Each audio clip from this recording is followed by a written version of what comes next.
Le XVIIIe siècle est souvent appelé le siècle des Lumières. Mais de quelle lumière parle-t-on? On parle de celle qui éclaire l'esprit et libère l'homme. Parmi ceux qui ont porté cette lumière, un nom s'impose. Charles Louis de Segunda, dit Montesquieu. Mesdames, messieurs, bonsoir. Montesquieu n'est pas un simple écrivain. Il est un observateur du monde. Il regarde les sociétés, il compare les cultures, il analyse les lois et très tôt, il comprend une chose essentielle. Les hommes ne vivent pas tous de la même manière. C'est cette intuition qui va nourrir toute sa pensée.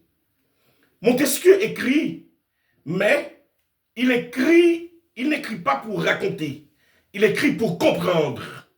Dans ses œuvres, 3 textes majeurs se détachent. Les lettres persanes, un ouvrage original sous forme de correspondance. 2 voyageurs étrangers observent la société française et à travers leur regard, Montesquieu critique. Il critique les mœurs, le pouvoir et même la religion. Considération sur les causes de la grandeur des Romains et de leur décadence. Ici, Montesquieu regarde l'histoire. Il cherche à comprendre pourquoi certaines civilisations grandissent et pourquoi elles disparaissent.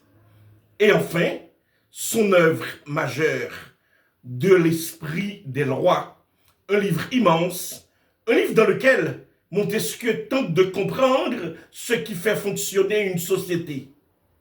Mais pour lui, la loi n'est pas seulement une règle, elle est liée à tout. Le climat, les traditions, la culture, l'histoire. Et c'est là que Montesquieu rejoint pleinement l'esprit du XVIIIe siècle. Il refuse les vérités absolues. Il cherche à comprendre la diversité du monde. Pour Montesquieu, philosopher, ce n'est pas imposer, c'est observer, comparer, comprendre et surtout, c'est penser la liberté. Car au fond, toute son œuvre repose sur une question. Comment éviter que le pouvoir devienne oppression? Je vous remercie. Dans la prochaine vidéo, nous entrerons dans l'esprit des lois pour comprendre comment Montesquieu pense la liberté et le pouvoir.